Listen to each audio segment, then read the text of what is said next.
Hello, this is Rachel. Our app is called Find the Right Car. The purpose is to help users pick the right car for them from among all the cars listed on the net. We offer two options for using our app. In option one, the user makes choices up front, picking which make, model, whether they want a used or new car or want to see listings containing both, what the maximum price is that they're willing to pay, and how far away they're willing to go in order to get the car. And once those choices are made, we produce a list of cars meeting those criteria with a lot of details about each individual car and some information about the dealer, location, etc. We also have some basic stats about the group of cars and a map of all the locations.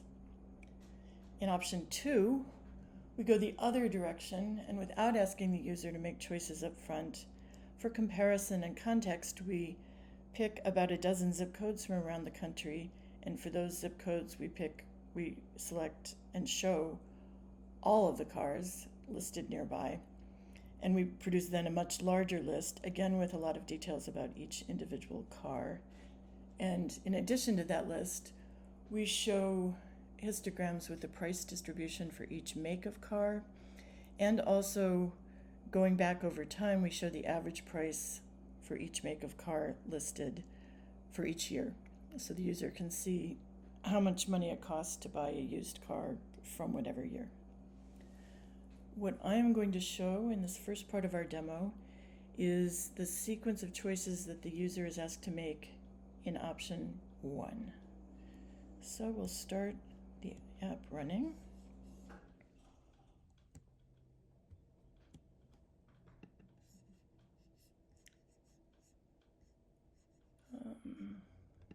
There we go. And we'll choose option one. You just type a 1 or 2 or 3 as you like and press enter. And now we're in option one. So we're asked to enter a number from 1 to 5. If you accidentally, or for whatever reason, type the word, say Ford, you will be prompted to enter a number, not a word. So you'll get the same list again, and let's say we now accidentally enter a number that's not on the list, say -4. Again, you'll get a message saying invalid choice. Please enter a number from 1 to 5. So let's pick this time a number. We'll pick Honda, and we'll pick a Honda Accord, which is choice number 3. You can pick new, used, certified, or some combination of those. Let's pick both new and used. You can now say what the maximum price is that you want to pay. So let's say we're willing to pay up to $60,000. Enter your zip code so we know where you are, so we can get cars close to you. And you can say, how close to you does the car need to be? So let's say that we're willing to go 100 miles. That's choice 7. At that point, the web scraping starts, and the app is going out to get all of the cars that match your selections. And at this point, I will hand the presentation over to somebody who will show you what happens once that web scraping is complete. Once our search is done, we get a tabular view of our data that was scraped, starting with the listing title, and then the price, dealer, and all the other information for the cars that were scraped. Towards the end, we see the NHTSA rating, how overpriced. What this column does is that it checks the price of the car against the average price for Camrys with this mileage. And this listing is 6.2% less overpriced than the market average. And then, as we can see, in comparison to the user location, this listing is 6.71 miles away. After viewing the tabular view, we have 3 options. We can see the stats for the for the cars in this listing, as we can see, the mean price of the cars in this tabular view is 21,687. The range of prices go from 15,492 to 27,100. The most prevalent dealer is Spitzer Toyota of Monroeville, and the average car listing distance away from the user is 7.3 miles. After having seen the stats, we can now see the approximate location of every car on the map. As you can see, in Monroeville, we have a 2019 Toyota Corolla LE for $16,831, and yep, that's that. And you can zoom out, zoom in, whichever way you like.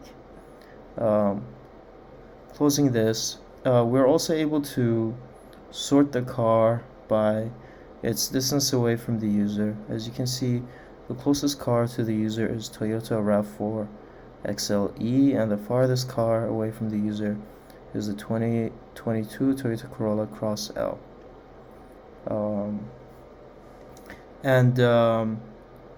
You may now, if you'd like to run another search, you'd be able to close this window and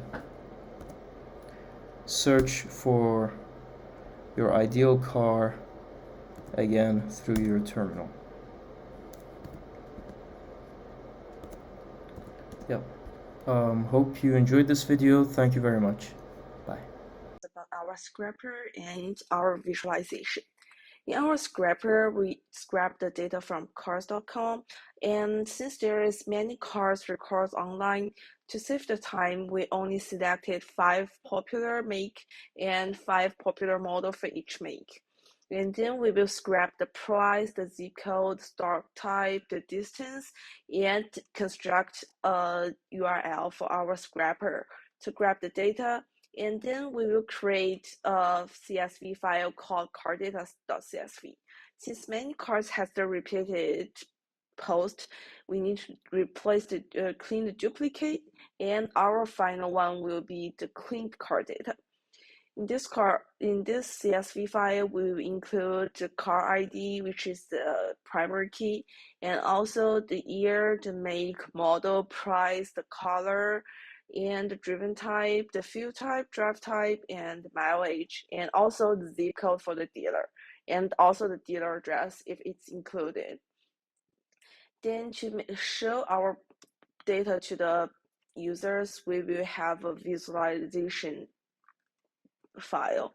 In this file, we will plot the histogram and also show line plot to the user. Let's have a try.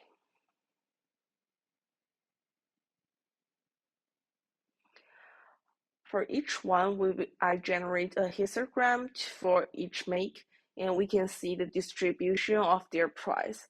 It's for Toyota, so we can see that the mean of the mode of the Toyota car price will be between 30,000 to 40,000, and also same for Ford. It will be more general, like from about 40,000 to 60,000. So it's a little bit richer than Toyota.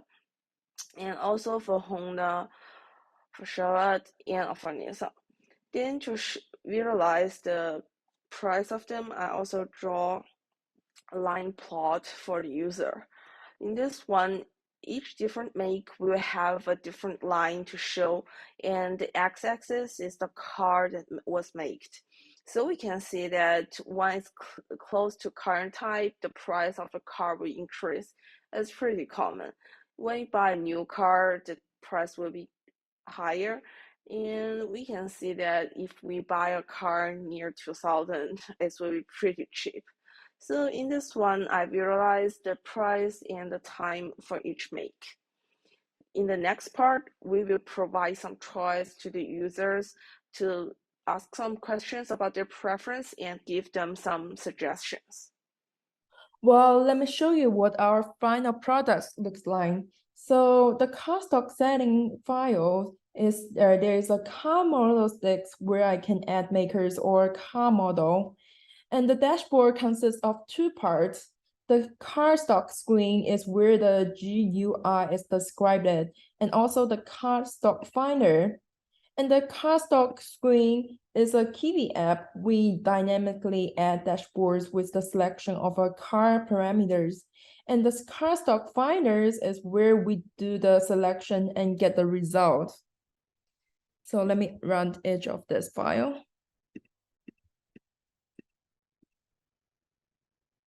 Here's our dashboard.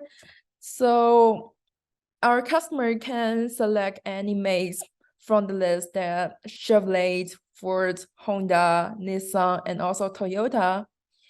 And he or she can also make no selections. Let's say any.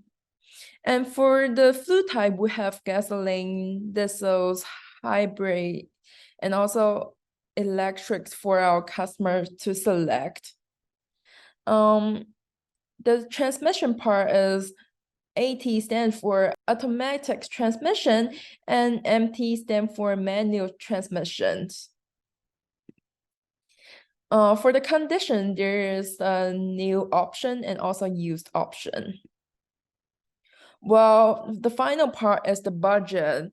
Our customer can give like an estimate of what he or she expected. Here's what the result looks like. Our products will give the 5 top choices for our customers. They are ranged by zip code and also prices, as you can see from the dashboard. Well, the list here give you a very detailed description of what the car looks like. So here in the front, there's the zip code and the make, Nissan, also the model, and here's the fluid type. We also add here's the jaded exterior color and the interior color right here. Here's the mileage and also the price for that car. Our project mainly have 2 parts. The first part is to visualize the current data, and also we can also give you some suggestions about based on your preference. And those are 2 most common way that we think when we're going to find the car in our daily lives. Although due to some limitation, our data set is not totally whole and we cannot include every car, but I hope based on those examples, you can feel like our project will help you to find the best car for you and also give you an overall review about car near you. Thank you.